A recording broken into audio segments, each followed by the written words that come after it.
Okay, hello guys. Welcome to Livoice Media. Leo hapa hivi tumewahostia Giant wa Bunyala North aspiring kijana ambaye anawania kiti cha MCA 2027. Mwenyewe anaweza waambia majina. Kwanza kabisa kwa majina naitwa Robert Bwire na Bwana. Hayo ndio majina yangu kamili.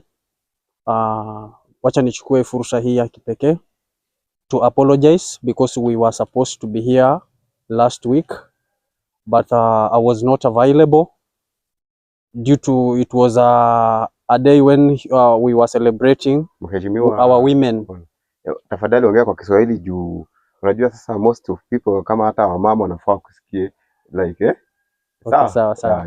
Yeah. Okay, hiyo siku tulikuwa tunasherekea siku ya wamama na nilichukua fursa hiyo kujumuika na baadhi ya wamama ili angalau pia niwape shukurani zangu za dhati kwa maana hao wamama ndio wametulea sisi mpaka jinsi tulivyo. So ninasema kwa uwezo wa Mwenyezi Mungu tena leo tuko mahali hapa.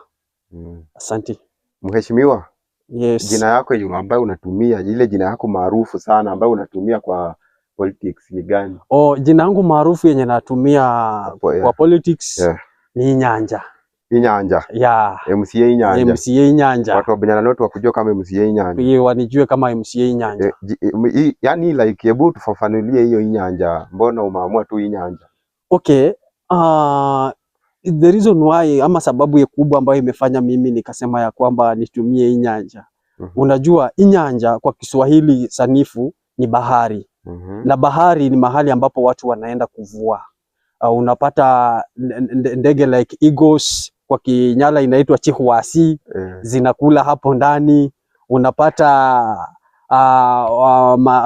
crocodiles ziko hapo ndani. So kitu ambacho sababu yenye kutumia hilo jina najua kwamba katika uongozi kuna mambo mingi. So jina langu ni Inyanja kumaanisha kwamba kuna mambo mingi sana ambayo nimewabebea kama wana Northwood wakinipatia uongozi. Yes. Inyanja. So MCA Inyanja, tunaweza tuambia background yako, mtu akitaka kukutafuta anaweza kupata wapi, mahali umezaliwa?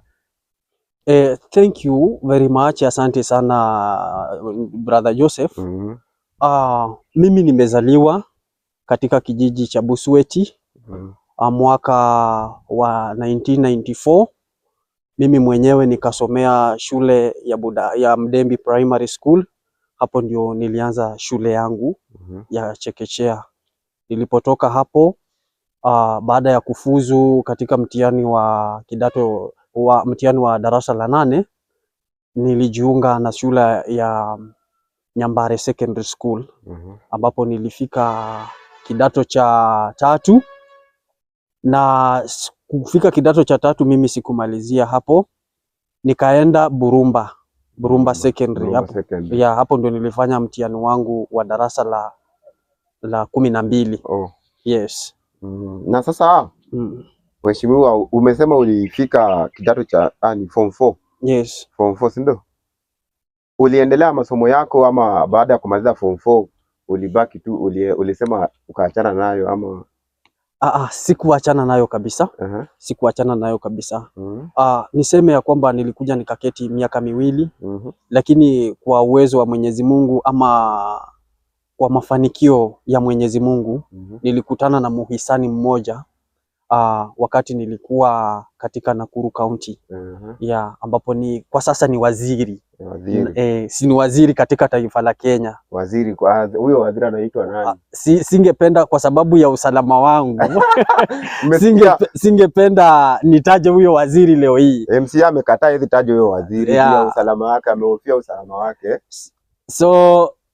So kitu ambacho ninajaribu kusema, ninasema hivi, wakati nilikutana na huyo waziri ilikuwa mkutano.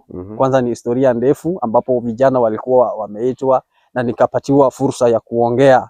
Walikuwa wanaongelea, alikuwa ameungana na watu wa shirika la Center of Enhancing Democracy and Good Governance.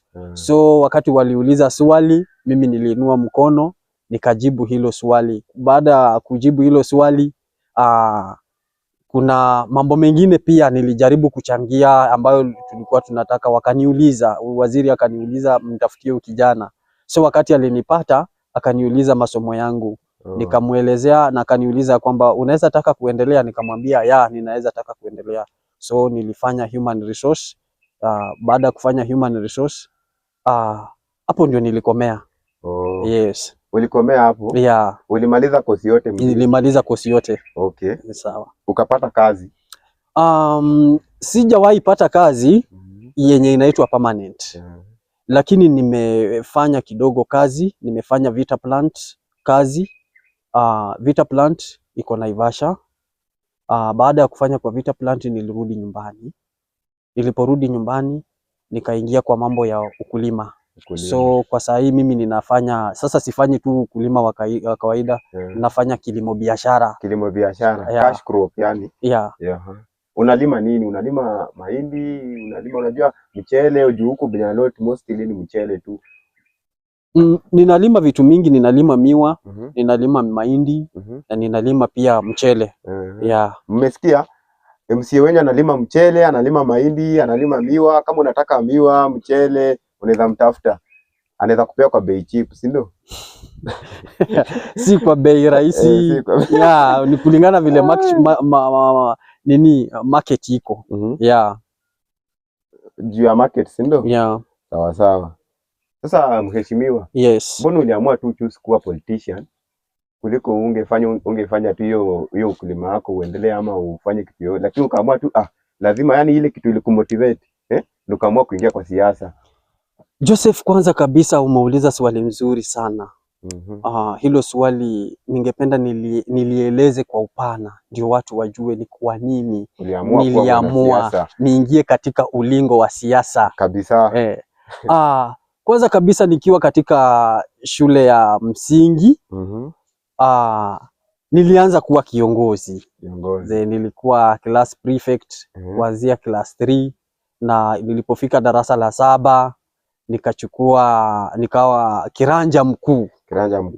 Kwa huo wakati. Hiyo ni shule ya msingi, hiyo ni shule ya msingi ya Mdembi. Mdembi Primary. So wakati nilikuwa kiranja mkuu katika huo wakati niliongoza wenzangu vizuri, na nilipomaliza hapo isitoshe pia nilikuwa scout leader katika hiyo shule ambapo niliwezesha wenzangu kufika kule Nyeri.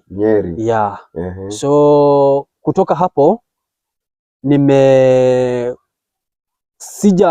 ninaweza sema kwamba ilipofika nilipoenda pia katika shule ya upili ya Mbare Secondary School, pia nilikuwa kiongozi. Nikachaguliwa kuwa kiranja wa hiyo shule kuanzia form 1. So mambo ya uongozi ama mambo ya kuingia katika siasa mwaka wa 2017 hapo ndio niliingia siasa mara ya kwanza. Nakumbuka vizuri huo wakati ilikuwa kati ya Babu na Mwamba na Raphael Bita Wanjala. So kuna uchungu fulani nilikuwa nao kwa sababu Wanjala alikuwa amekuja kinagaubaga akisema ya kwamba mambo hayaendi sawa katika eneo letu la Bunyala ama Budalangi constituency. Na kitu kilichonipendeza sana na Wanjala huo wakati, Wanjala alikuja na mambo ya transparency and accountability. Alikuwa anaeleza jinsi pesa zimeibwa, jinsi wamevunja pesa. So nilivutiwa hiyo wakati. So ninaweza nikakuambia ya kwamba mimi hasa mtu mwenye alifanya nikapenda uongozi sana ama nikaingia kwa siasa ni Wanjala, kwa sababu kidogo tu kwa sababu mimi ninapenda mambo ya ukweli na ninapenda hiyo transparency. So hiyo wakati nikaingia kwa siasa, tukamobilize vijana. Ninakumbuka kwamba tulikuwa tunafanya mikutano ya kisiri wakati Raphael Wanjala anaenda huku, na tunaenda na watu wa Babu, tunaangalia kile ambacho wamediscuss, and then sisi tunakuja kama vijana, kwa sababu tulikuwa tunanyimwa hiyo wakati basari sana. So watu wengi walikuwa na yale machungu, na Wanjala hiyo wakati alikuwa na promise watu ya kwamba nikipata uongozi nitafanya mambo ya kuwe sawa. So ndio nikaingia kwa siasa. Lakini raundi hii nimeona ya kwamba mambo hayaendi sawa sambamba. Sambamba.